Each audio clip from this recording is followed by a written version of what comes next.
The Cleveland Browns and the word Super Bowl in the same sentence does not seem like a reality, but here we are talking about it, and the reality of that is it could very well happen this year. Now, 365 days ago, the Browns and Super Bowl definitely could not have happened, as they were coming off of a brutal 2019 season with first year and the only year head coach Freddie Kitchens, and they completely turned their franchise around last year with new head coach Kevin Stefanski, and they even won a playoff game for the first time in 25 years, and really that was the first Browns playoff win since a lot of Browns players, given that they were that young, had been alive.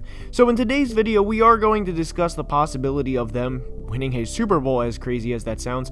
And before we dive into that, this is kind of a series we've had going, and I'm not going to make this type of video about a team that I don't think has a legitimate shot at winning a Super Bowl, or at least competing for a deep playoff run. So you can do the math quickly, who I would not do the video on. But anyways, before we dive into the Browns' possibility of winning a Super Bowl in 2021 and what they will have to go through, please like the video and subscribe to the channel, as each only take a second to do, and it would be very much appreciated. Now let's begin. So when looking at the Browns' 2021 schedule, I don't want to say they have any favors or, it's good for them, because they start out where their 2020 season ended, which of course is in Patrick Mahomes' home in Kansas City. So I do think they will predictably start out with a loss and start the season 0-1. And a lot of Browns fans have kind of already accepted that, and obviously there's going to be a fair share of Browns fans that are like, you know what, like, we were that close to beating them last year, it's going to be our turn to get revenge, and obviously, teams don't want to accept defeat before the game started. But the Browns' possibility of winning that, granted there is some, but I just don't think they're going to go into Kansas City in week 1 and knock off the Chiefs. If they do, I want to say, as always, good for them. But after that, it is very favorable, as they have 2 straight home games versus the Houston Texans, who, as we expect to go very bad this year, and then home against the Bears, who will be quarterbacked by either Andy Dalton or Justin Fields, followed by 2 road games at Minnesota and at the Chargers, and then versus Arizona, versus Denver, and versus Pittsburgh. So this is a team that could very easily start out something along the lines of 6-2 or 7-2 with this schedule. And even if they do beat Kansas City, then this is a team that may not lose till November, and it wouldn't surprise me if they do beat Kansas City. That's the part that would surprise me. But if they do beat Kansas City, then they probably will not lose to November. Now, they may trip up in Minnesota or in LA, but other than that, this is a very favorable start for the Browns. So the Browns hype train is going to be high. It's going to be very high throughout the entire course of the season, as they have a tough game in New England in the middle of November, and then they go at Baltimore November 28th, have a late bye on December 5th, and then go play the Ravens at home December 12th. And then of course they finish the year at Green Bay, at Pittsburgh, and home against the Bengals. So overall for the Browns, this really isn't all that difficult of a schedule, and it could be a lot worse. They get the short end of the stick going to Minnesota and going to Green Bay, as you would much rather go to Chicago and Detroit than play those teams at home. But other than that, there could be a lot worse things for the Browns in this schedule. Their schedule, in my opinion, is honestly very favorable, and I would be surprised if they don't have 12 wins this year, barring injury, of course. If somebody goes down that's very big, like a Myles Garrett or Baker Mayfield, of course we don't, wish that, but I would be surprised looking at the schedule, as you'll see on the screen, if they have less than 12 wins at the end of the season, and I do think that would place them in the top 2 or 3 seeds. Now, I do think it is fair to say, looking at their division, I think Pittsburgh will more than likely regress. I don't think they're going to start out 11-0, and I do think they're going to be a solid team, but the team that they were last year, I don't think they're going to be. They were 11-0 with a strong defense, and that defense could very well be good again, but there were a lot of breaks that they received in those 11 games, and through 11 games this year, the Steelers could very well be 8-3. I don't want to say 9-2, but they could very well be 8-3, but to expect them to have back-to-back 11-0 starts, which, by the way, attributed significantly to their division title, and by the way, the Browns beat them in the playoffs, I just don't see happening. So I do think the Browns or the Ravens will ultimately win the AFC North. And as for Cincinnati, we're going to address them quickly. We wish Joe Burrow, Jamar Chase, and company the best, but given that they are that young, I don't think they are ready to compete for a division title and compete against 12 and 13 win teams in their division.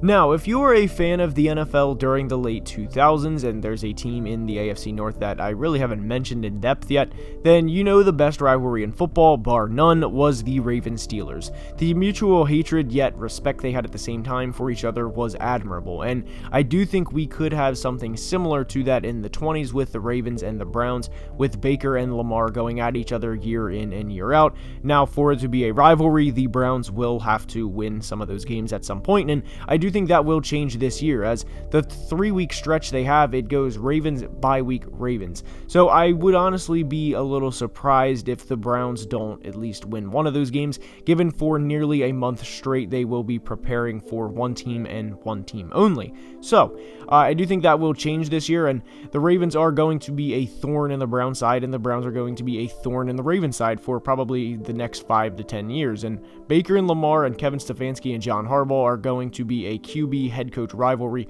that is going to be very fun to watch for every NFL fan. And not only that, but they're going to have the Bills and the Chiefs to go along with that, and honestly the Titans. Now, we don't know how long the Titans will last because Derrick Henry's shelf life may expire at some point, but we do hope that we have 5 legitimate AFC teams over the next 5 to 6 years, that any one of those teams could represent the AFC to go to the Super Bowl. I would say the Chiefs are more than likely the favorite, but I also want to say the Browns were close to knocking them off last year, and that was in year 1 of Kevin Stefanski's team and with him at the helm.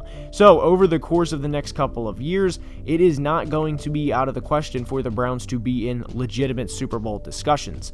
They improved their roster this year. They had a great draft with adding both Greg Newsome and Jeremiah Owusu-Koramoah. If you guys are subscribed to the channel and have been for some time, not only do I appreciate that, but you guys know how much of a fan I am of JOK. He is a very rangy linebacker, and he is a perfect linebacker to stop the Travis Kelce's and the Mark Andrews of the world. The good news for the Browns is their roster is one of the most complete in the entire NFL, and not just the AFC North or the AFC, but in the entire NFL. And what's going to benefit them is, as we said, their schedule is not all that hard this year, so for them to get 12 or 13 wins is very realistic, and the number 1 seed for them is not out of the question with the schedule that they have. And their schedule is not easy, let me get that clear, but for them to get the number 1 seed, with the Chiefs playing other teams in the NFL and the Bills and the Ravens and playing everybody else, it's not unlikely for the Browns to kind of just swoop past everybody, get the number 1 seed, and get that, exclusive first round bye, which obviously would benefit them and everybody else. Now, what's also going to benefit Cleveland is they have that late bye week in the first week of December, so their players are going to be loving that during that time. Other teams in the AFC will obviously have bye weeks around mid-October, and they'll be going on 2.5 months of playing football with relatively no breaks. Now, obviously, they may have a Thursday night game here and have an extra couple of days, but to have a full rest week in late November is going to be crucial for the Browns' success, and I do think that could potentially propel a deep playoff run.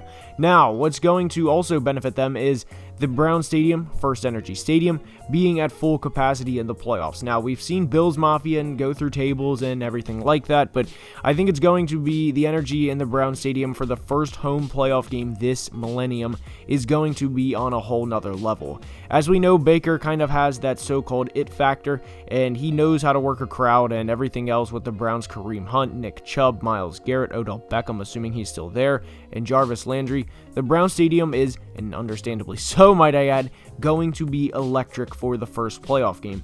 Now, at this point in time, I do think they will win the division title. I do think their roster is a little more complete than what the Ravens is. And not to say the Ravens roster is bad, because it's obviously one of the best in the NFL as well, but I do think the Browns, Bills, and Chiefs will be 3 of the 4 division winners, with the Titans being the other. So we are going to have a very fun AFC side of the playoffs this year, just like it was last year.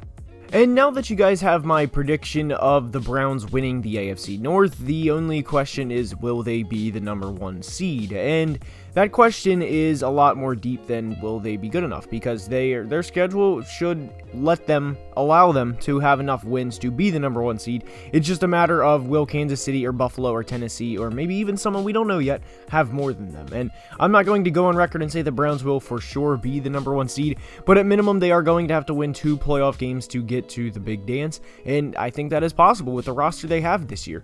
If you look at their roster, please go ahead and try and tell me where a significant vacant hole is. Now, there's obviously going to be a few weak spots here, but their offensive line is one of the best in football, if not the best in football. And Nick Chubb and Kareem Hunt are going to be, I don't want to say each 1,000-yard backs, but they'll probably total at least 2,000 rushing yards combined between the two, whether it's like 1,200 and 800 or, 11 and 9, you get what I'm saying. They're going to each be studs, and they're going to be a tough team to beat in the playoffs, especially if they do get home field advantage. Tackling Kareem Hunt and tackling Nick Chubb behind that offensive line is not going to be something anybody wants to do, and they're going to hold the ball for 5, 6, 7 minutes at a time and keep Josh Allen and Patrick Mahomes and Lamar Jackson and Ryan Tannehill off the field. So the Browns' path to the Super Bowl is not all that complicated, believe it or not. Now the question is, could they beat Tampa Bay, Green Bay, assuming Aaron Rodgers plays, or whoever from the NFC, Matt Stafford and the Rams, whoever from the NFC if they get there? And with the style of play I expect them to have, I definitely think that is a very real possibility. So Cleveland's Super Bowl odds heading into the 2021 season is a lot higher than people would probably like to admit, and now it is time to find out if they can get there. And with that being said, that's all I have for today's video. I hope you enjoyed. If you ever have a video suggestion, please let me know. I read all the comments, and I hope you guys enjoyed. So until next time, have a great day. Love you guys. Deuces. Peace.